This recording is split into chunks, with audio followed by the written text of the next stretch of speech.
목표와 주요 학습 내용을 알아보겠습니다. 오늘의 학습 목표는 린 캔버스를 이해하고 이를 활용할 수 있는 것입니다. 그러기 위해 린 캔버스의 이해에 대해 학습해 보겠습니다. 자, 학습을 진행해 주실 교수님을 만나볼까요?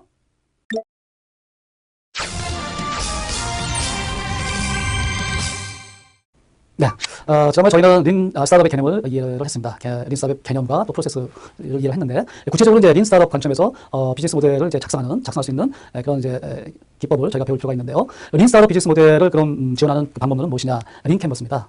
린 캔버스는 이제 앞에서 배운 비즈니스 모델, 비즈니스 캔버스와 같이 린 스타트업 비즈니스 모델을 개발할 수 있도록 지원하는 그런 비즈니스 모델, 린 스타트업 비즈니스 모델 도구인데요. 린 캔버스는 이제 알렉산더 오스트왈드가 제안한 비즈니스 모델 캔버스, 이걸 이제 스파크 59의 창업자이고 성공적인 벤처기업 와이어드 리치 등 다수의 창업에 성공한 애쉬 모이어가 고객 지향적인 제품, 고객 서비스를 개발하는 적합하도록 개편된 비즈니스 모델인 도구입니다. 즉, 린 스타트 개념을 활용해서 구체적인 실행 방법을 린이라는 서적을 통해서 기존의 비즈니스 모델 캔버스를 변형을 해서 빠르게 창업하는 창업기업에 빠르게 변화하는 창업기업에 적합한 비즈니스 모델 도구를 만들었습니다. 린 캔버스의 장점은 다음과 같은데요. 첫 번째, 굉장히 빠릅니다. 반나절 만에 여러 개의 사업 모델을 정리해 볼 수가 있고요. 간결합니다. 엘리베이터 피칭이 가능한 만큼 상당히 간결하게 전체적인 모델을 보여주고 있고요. 그 다음에 간편합니다. 즉, 다른 사람과 이 비즈니스 모델을 가지고 커뮤니케이션 또는 공유하고 수정하기가 쉽습니다. 자, 이와 같은 장점이 있는데, 이 린 캔버스는 앞에서 우리가 배운 비즈니스 모델 캔버스하고는 조금 다른 차이점이 있는데요. 그림에서 보시다시피 구성 요소 측면에서는 크게 4가지가 다릅니다. 그 외에 또 다른 측면들이 있는데요. 살펴보면 첫째, 적용 대상의 차이가 있습니다. 비즈니스 모델 캔버스는 창업 초기의 창업 기업과 또는 어느 정도 규모가 있는 중소기업 이상의 기업에서 비즈니스 모델을 개발할 때 사용을 하고 있습니다. 반면에 린 캔버스는 오직 창업가만을 위한 모델링 도구다 하는 점이 차이가 있고요. 하지만 에르리스는 창업가는 조직이 큰 기업 내에서도 사내벤처 얼마나 할 수가 있지 않겠습니까? 따라서 린 캔버스는 어떻게 꼭 이렇게 조그만 규모의 어떤 창업 기업에만 적용되는 것이 아니고 조직 규모에 상관없이 창업가에게는 모두 적용할 수 있다. 이렇게 주장했습니다. 즉, 조직이 큰 규모에 대해서도 사내벤처를 한다든지 하는 그런 창업가가 있는 경우에도 역시 적용이 가능하다 하는 그 차이가 있고요. 둘째는 앞에서 말씀드린 대로 구성 요소에서 4가지 요소의 차이가 있습니다. 첫 번째, 보시면 이제 문제, 프로그램이 있고요. 해결책이 있고요. 핵심 지표가 있고요. 일방적 경쟁 의 4가지 요소가 기존 요소와 차이가 있습니다. 셋째는 접근 방식에서 차이가 있는데요. 비즈니스 모델 캔버스는 고객 세분화, 그죠? 커스텀 세그먼트부터 출발하는데, 그 다음에 이제 가치 제한, 채널, 고객 관계를 먼저 중시하는데, 린 캔버스에서는 어떻게 보면 문제점 파 또는 해결 방안, 문제점을 파악하는 것부터 시작한다. 그래서 해결방을 찾고 그래서 신제품과 새로운 서비스 개발에 중점을 두는 이와 같은 것이 이제 차이가 있다. 이렇게 볼 수가 있고요.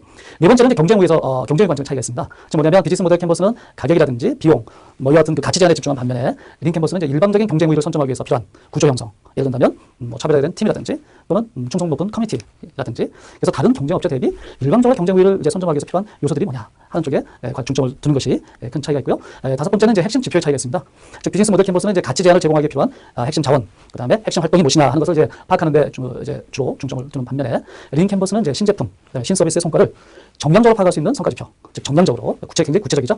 예를 든다면 이제 고객 확보 수라든지 또는 유료 전환 가입자 수라든지 또는 추천 수, 즉 신생 포털 업체라든지 인터넷 서비스 업체 같은 경우에는 고객을 얼마큼 확보했는지, 무료에서 유료로 전환 가입자 수가 얼마인지, 또 이 서비스를 이용한 고객이 다른 친지한테 추천한 추천 수가 얼마인지 하는 것이 사실은 그 새로운 서비스의 성과를 계량적으로, 즉 정량적으로 파악할 수 있는 지표죠. 즉 그래서 이 린 캔버스는 어떻게 보면 성과 지표보다 중점을 두는 목표 지향적인 관점에서 상당히 차이가 있다. 이렇게 볼 수가 있고요. 이상의 차이점을 요약하면 이제 표와 같이 우리가 요약을 할 수가 있습니다. 네, 이제 린 캔버스에 대한 개념을 이해를 했는데요. 이제 사례를 통해서 린 캔버스를 배우도록 하겠습니다. 사례 기업은 이제 박스 클라우드, 애쉬 모리아가 초기에 이제 박스 클라우드 서비스를 개발하면서 주로 대상이 직장인들, 즉 직장인들의 업무에 관련된 자료를 공유하는 서비스를 제공하였습니다. 자, 반면에 가사에 바쁜 주부, 즉 일반인들은 어떤 그 전문적인 자료보다는 사진이라든지 동영상, 음악, 자기 일상생활에서 이게 쉽게 접할 수 있는 그와 같은 자료들을 쉽고 빠르게 공유할 수 있는 서비스를 필요로 한 것을 알았습니다. 자, 그래서 이제 이 박스 클라우드 서비스를 좀 더 주부들이, 일반인들이 필요로 하는 그와 같은 사진 공유 서비스, 동영상, 음악 서비스, 이 같은 서비스를 어떻게 개편할 것이냐, 과연 고객들이 원하는 것이 무엇이냐, 현재 박스 클라우드 이 서비스의 문제점이 무엇이냐 하는 것을 찾기 시작했습니다. 자, 그래서 그들은 이제 결과 이 클라우드 파이어라는 서비스를 통해서 사진 찍는 사람이라든지 또는 동영상 촬영하는 사람이라든지 또는 미디어를 소비하는 사람 또는 아이 사진을 보관하고 싶어 하는 부모들, 일반인들을 대상으로 하는, 기존의 박스 클라우드가 전문직을 대상으로 했다면 이 전문직이 사용하는 서비스는 역시 일반인들 사용하기 굉장히 불편한 것이 많습니다. 서비스의 여러 가지 기능들이 안 맞죠. 자, 그래서 일반인들을 대상으로 하는 이 클라우드 파이어라는 방식을 개발할 때 과연 그러면 일반인들은 현재 박스 클라우드 서비스를 사용할 때 어떤 문제점이 있는지 프로그램부터 시작을 하게 된 거죠. 프로그램 발견하는 것부터. 자, 그래서 이 린 캔버스 적용 사례를 우리가 한번 같이 사례를 통해서 이제 쭉 공부를 하면서 이제 린 캔버스 작성하는 방법을 배워보도록 하겠습니다.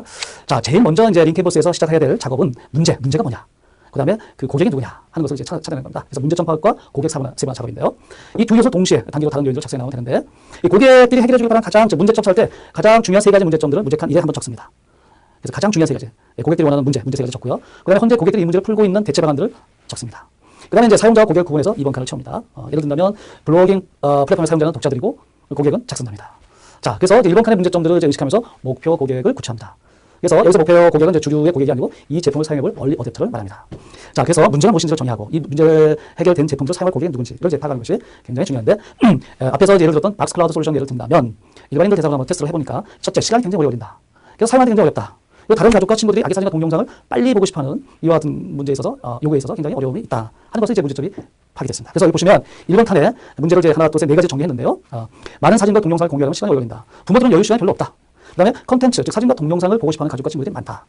그래서 기존 대안은 뭐냐면 이제 플리커 프로라든지 스모그모라든지 애플 모바일 미, 뭐 페이스북 이런 것들이 있는데 기존 대안들이 사실은 역시 앞에서 이제 파악한 문제점, 즉 많은 사진과 동영상을 공유하는 시간이 오래 걸린다 하는 부분들을 해결하지 못하고 있는 거죠. 자, 이런 문제점을 이제 파악이 됐고 기존 문제에서 자, 그 문제가 해결된다면 이 문제를 해결할 수 있는 사용할 수 있는 그 솔루션을 해결할 수 있는 고객이 누구냐? 역시 부모나 가족과 친구, 즉 일반인들이죠. 자, 그래서 이제 문제점과 고객군을 파악을 합니다. 이 고객군을 파악하는 데서 가장 이제 문제를 파악할 때 가장 중요한 포인트는 불편이 있는 곳에 새로운 시장이 있다 하는 것. 여기에 차관을 두면은 문제점을 좀 더 정확하게 좀 캐치할 수가 파악할 수가 있는데요.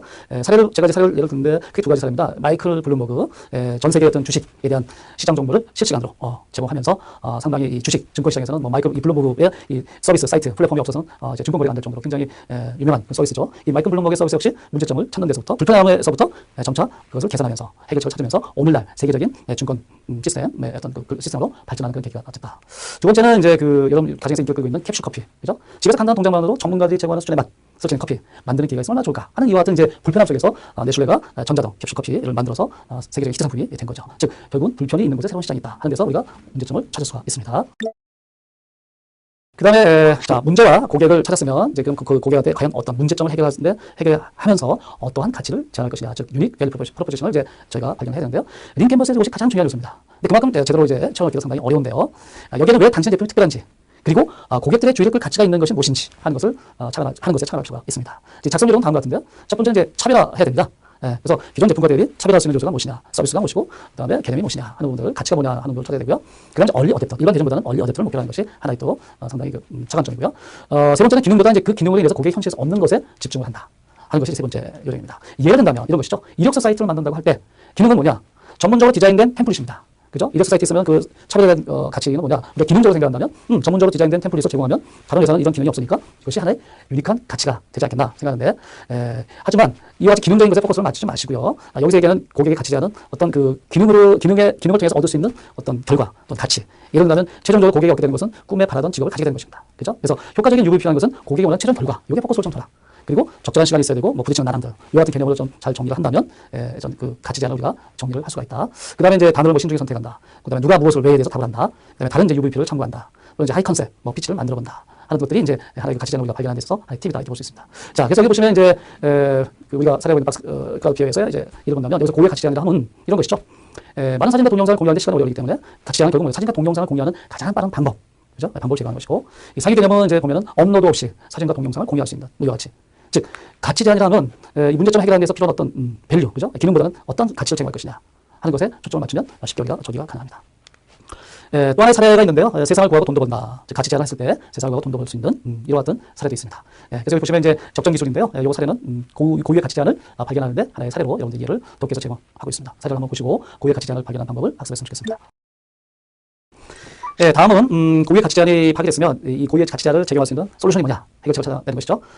그래서 보시면 우리 사례에서 보시면 이제 사진과 동영상을 공유하는 가장 빠른 방법, 이것이 이제 굉장히 중요한 유니크한 가치 제한인데요. 이것을 해결할 수 있는 해결책은 솔루션은 즉각적이고 업로드가 필요 없는 공유 또는 아이포터 또는 폴더 통합, 개선된 또는 뭐 알림 기능, 이와 같이 사진과 동영상을 공유하는 가장 빠른 방법을 제공할 수 있는 다양한 솔루션들, 기능들이라고 할 수가 있겠죠. 이와 같은 기능들을 파악을 하면 됩니다.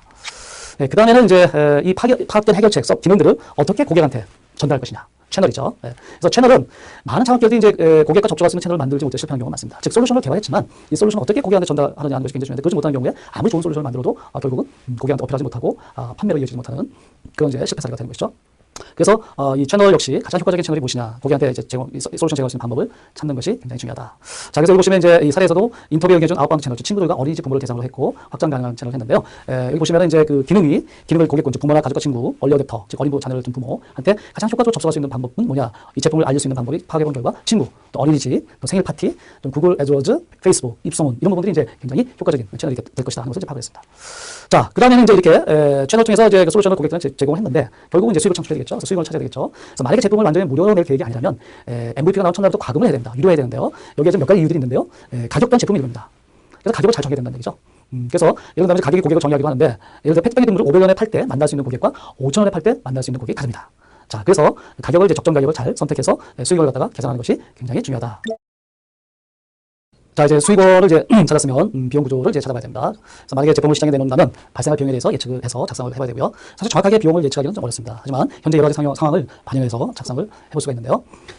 예를 들면 30에서 50명의 고객을 인터뷰하는데 드는 비용이 어느 정도인지, 또는 이제 MVP를 만들고 테스트하는데 드는 비용은 어느 정도인지, 또 프로세스를 진행할 때 드는 비용은 얼마인지, 고정비와 변동비를 각각 나눠서 써보면 이제 비용 구조를 쉽게 찾을 수가 있습니다. 그래서 가격 결정을 위해서 기존 제품의 가격을 조사하고 초기 최소한 제품 유지 비용 이런 부분들을 이제 계산을 해보면 어느 정도의 이제 합리적인 예상 가능한 비용 구조를 우리가 찾을 수가 있는데요. 비와 같은 경우는 이제 호스팅 비용이 들어가죠. 그 다음에 인건비 이런 부분들, 또 여기 이제 포함이 안 돼 있지만 홍보비 이런 부분들이 사실 이제 비용의 구조에 포함된다 이렇게 볼 수가 있습니다. 자, 이제 비용 구조까지 파악된 이후에는 이제 핵심 지표라는 것을 저희가 파악을 해야 되는데요. 좀 무슨 얘기냐면 핵심 지표는 새로운 제품과 서비스의 성공을 과연 어떻게 정량적으로 측정할 것인가 하는 그와 같은 것에 대해서 정보를 제공을 합니다. 자, 핵심 지표를 파악하면 어떤 장점이 있냐면 신사업의 제품과 서비스의 경영 목표를 보다 명확하게 할 수 있고 또 핵심 성공 요인에 집중할 수 있는 효과를 기대할 수가 있습니다. 차별화된 서비스의 성공 핵심 지표 파악하기가 좀 어렵긴 한데요. 크게 다음에 5가지 관점에서 접근하면은 비교적 쉽게 정리할 수가 있습니다. 첫 번째가 습득, 에퀴지션이죠. 위의 제품을 찾은 사용자에게 흥미를 불러일으키는 것. 그 다음에 이제 활성화, 에퀴지션 이후에 어떻게 액티베이션 시킬 것이냐. 흥미가 생긴 사용자에게 만족스러운 경험을 제공하는 것. 자, 그러면 흥미가 생긴 그 사용자가 반복해서 다시 제품을 사용하거나 제품을 쓰겠다고 참여하는 경우 유지죠. 유지한 이후에는 어떻게 되죠? 이 서비스가 참 좋다. 나는 돈을 지불하고 싶다. 즉 레미뉴죠. 그 다음에 레미뉴 이후에 유료 서비스를 이용한 이후에 어떻게 더 이제 서비스의 만족도가 높아져서 이제 추천하는 단계까지 갑니다. 그죠? 그래서 제품에 만족한 고객이 다른 그 친지를 소개해서 새로운 에퀴지션이 일어나는 거. 이것이 사실은 이제 새로운 제품과 서비스가 과연 성공했느냐 또는 실패했느냐를 이제 계량적으로 우리가 측정할 때 필요한 정량 지표. 거기에 대한 핵심 지표다 이렇게 볼 수가 있습니다. 자, 그래서 이후에 5가지 관점을 드럭 박스에 적용을 해보면 회원 가입 수라든지 가입한 회원이 첫 갤러리를 얼마나 생성하고 흥미를 보이는지, 그 다음에 이제 사진 앨범이나 동영상을 공유하는 활동을 얼마큼 지속적으로 유지하고 있는지, 또는 이제 무료 사용 후 돈을 지불하는 유료 고객을 얼마나 전환하는지, 마지막으로는 이제 만족도가 높아져서 가족과 친구들을 막 초대하면서 서비스를 추천하는지, 이것이 핵심 지표다 이렇게 정리할 수가 있습니다. 네, 그래서 핵심 지표를 이제 정리했고요. 마지막에 이제 그 요소는 일방적 경쟁 우위입니다. unfair advantage 이렇게 얘기하는데요. 일방적 경쟁 우위는 쉽게 말씀드리면 경쟁자가 쉽게 따라할 수 없거나 돈으로 해결할 수 없는 요소를 의미합니다.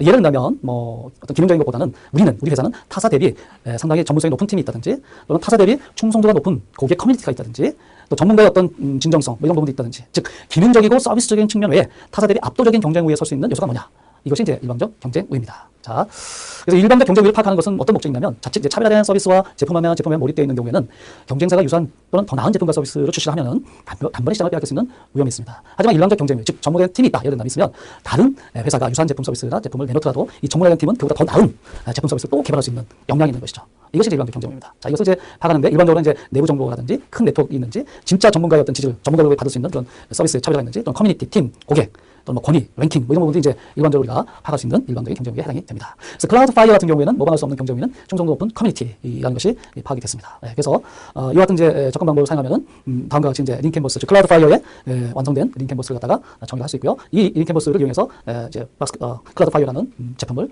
개발하고 서비스를 개발하게 되는 하나의 큰 계기가 됐다 이렇게 볼 수가 있습니다. 마지막으로 창의적 디자인 사고 링사업도 굉장히 유사한 개념인데요. 이거는 사례를 통해서 여러분들이 이해를 하시면 좋겠고요. 마지막으로 이상으로 저희가 배운 링캔버스를 한번 현재 여러분이 생각하고 있는 창업 아이템을 이제 링캔버스를 활용해서 정리를 해보면 보다 더 확실하게 링캔버스를 갖다 이해할 수 있을 것이라고 생각합니다. 네, 이상 마치겠습니다. 감사합니다. 잘 들으셨나요? 창의적 디자인 사고와 린스타트업에 관련된 사례를 살펴보도록 하겠습니다. 2008년 혁신하거나 죽거나 라는 주제로 국제환경 발명품 대회가 열렸습니다. 대회의 대상은 IDEO의 아쿠아덕트였는데요. 아쿠아덕트 자전거는 다음과 같은 컨셉을 가지고 디자인을 접근하였습니다. 세계적으로 물 부족 사태가 점점 심각해지고 있다. 특히 아프리카의 경우 사회 기반 시설이 부족하여 물의 오염이 심하였고, 물을 길어오기 위해 보통 3마일을 걸어야 하는데 무거운 물통을 들고 가기가 힘들었다. 이러한 물 부족 국가의 문제점을 해결하기 위한 컨셉을 가지고 IDEO는 자전거 페달을 밟을 때마다 동력을 얻어 자전거 안에 장착된 카본 필터기를 통해 물을 정수하는 정수기 역할을 하는 자전거를 만들었습니다. 아쿠아덕트를 사용하는 사람들은 더러운 물을 자전거에 싣고 집으로 가져오는 동안 물이 정수가 되어 집에서 바로 정수된 물을 마실 수 있는데요. 더러운 하천의 물을 사용할 수밖에 없는 빈민국 사람들에게 이 자전거 정수기는 꼭 필요한 물건으로 여겨지고 있습니다. 이것이 바로 문제 해결 중심의 린스타트업의 개념과 창의적 디자인 사고의 적용 결과라고 할 수 있죠. 그러면 린캔버스 작성 연습을 해봅시다. 현재 여러분이 생각하고 있는 창업 아이템을 린캔버스를 활용해서 정리해보세요. 창업 아이템이 아직 없다면 기존의 기업 중 하나를 골라 작성하시면 됩니다. 이번 시간 학습은 어떠셨나요? 놓친 것이 없는지 다시 한번 내용을 정리해보세요.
교수님 안녕하세요. 오늘은 린캔버스와 그 중요성에 대해 살펴봤습니다. 린캔버스가 창업기업에 초점이 맞춰져 있는데요. 규모가 큰 대기업이나 중소기업들에게는 적용이 어려운가요? 네, 사실 린캔버스의 목적 측면에서 보면 창업기업에 초점이 맞추어져 있는 것은 사실입니다. 하지만 기존 대기업이라도 치열한 경쟁 환경에서 끊임없이 새로운 신제품과 서비스를 개발해야 되고, 이와 같은 상황에서 물론 대기업들이야 자금의 여유가 있다 하더라도 최소의 비용으로, 낭비 요소를 제거한 최소의 비용으로 프로토타입을 만들어서 제품의 완성도를 올려서 상용화하는 것은 당연하다 생각합니다. 따라서 린캔버스는 창업기업에 더 적합하지만 창업기업에만 한정되기보다는 대기업이라든지 중소기업에서 어떤 신제품을 개발할 때에도 적용할 수 있는 방법론이라고 할 수 있습니다. 네. 네, 여기까지 린캔버스의 적용 여부에 대한 일문일답이었습니다. 인터뷰 내용을 바탕으로 린캔버스를 적용할 수 있도록 노력하시기 바랍니다. 학습 내용을 미루어 볼 때 아무리 좋은 기술을 활용한 제품이라고 해도 소비자의 니즈와 부합되지 않으면 시장에 팔리지 않는다는 것을 알 수 있었습니다.